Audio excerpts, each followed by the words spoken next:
Hello everyone, bienvenue dans un nouvel épisode des Chroniques du potager. La foi soulève les montagnes. Aujourd'hui, j'avais envie de vous partager une de mes aventures qui m'est arrivée ce week-end. Et comment la foi m'a aidé à surmonter et arriver à avoir une fin heureuse à cet événement. Alors, parlons de la foi, c'est parti!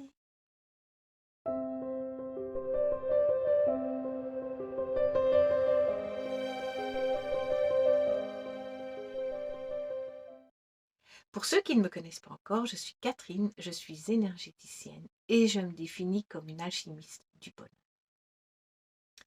Ma petite histoire du week-end, qui m'a beaucoup chamboulée et j'ai eu beaucoup de peine et très peur.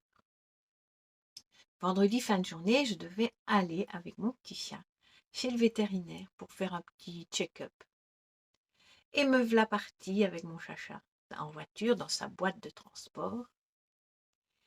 J'arrive chez le vétérinaire, je sors de la voiture avec la boîte de transport, j'arrive dans l'allée, paf, la boîte s'ouvre. La grille s'ouvre et voilà mon chat qui s'en va.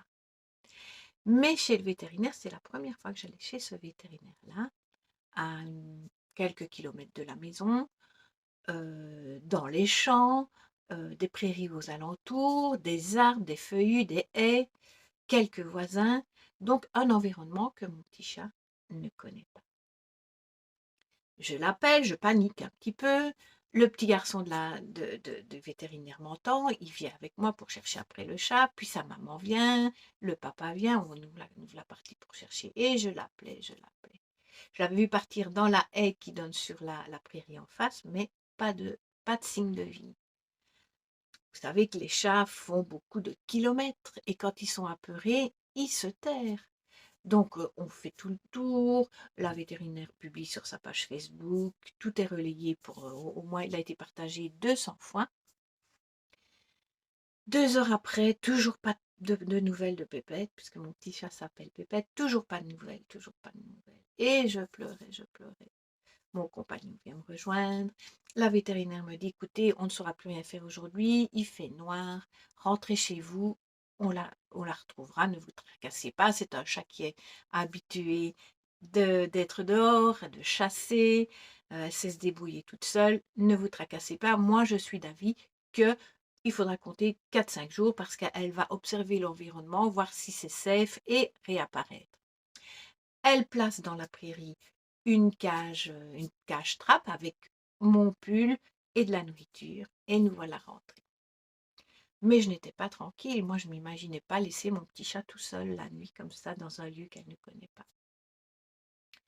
Ma fille revient de son travail, elle me téléphone, je lui explique, elle me dit: «Maman, je vais aller voir, je passe tout près». Elle va voir et puis quelque temps après elle me téléphone, elle me dit: «Maman, elle est là mais je n'arrive pas à l'attraper, viens».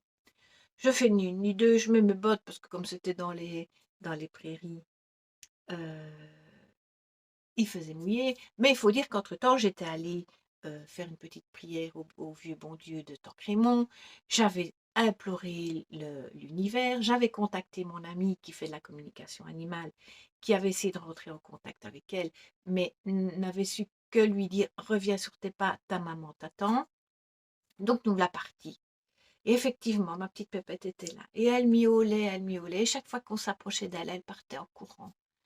Ça a duré 2 heures. 2 heures de patience. 2 heures de discussion. Il était hors de question que je parte sans elle. À un moment donné, j'avais pris des petites croquettes, des petites récompenses. Elle vient, parce que je lui tends la main. J'avais tendu plusieurs fois. Elle venait, elle repartait, elle venait, elle repartait. Et là, après 2 heures de tergiversion, je viens pas, je pars, je cours. Elle vient, elle sent, et je ne réfléchis pas. Qu'est-ce que je fais? Je l'attrape par le collet, je la prends sur moi, et ma fille me dit: «Ne la lâche pas, ne la lâche pas». On court jusqu'à la voiture, on ferme toutes les portes, et je la mets dans sa boîte de transport. Et voilà ma petite pépette récupérée, saine et sauve. On rentre à la maison, et alors là, je lui ai donné des récompenses et je lui étais très contente. Mon amie m'a dit le lendemain qu'elle avait fait un soin pour rassurer et calmer Pépette, et tout était rentré dans l'ordre. Mais à aucun moment, je n'ai douté que je ne récupérerais pas ma Pépette. C'est vrai que j'étais en panique parce que elle était partie, je ne savais pas où elle était et j'avais peur qu'elle reste toute seule, mais je lui envoyais énormément d'amour, de l'amour, de l'amour, de l'amour, et lui dire: «Je suis là, je vais venir, on va te récupérer», et j'ai récupéré mon petit chat. C'est une histoire qui se termine bien et je peux imaginer les gens qui n'ont pas de nouvelles de leur animal quand celui-ci est parti et qui n'en ont jamais plus de nouvelles. Et c'est pareil pour les gens qui disparaissent. Ne pas savoir ce qui est advenu à l'être cher, c'est une horreur. Franchement, c'est une horreur. Mais gardez la foi, gardez la foi, envoyez beaucoup d'amour. C'est vraiment quelque chose d'important.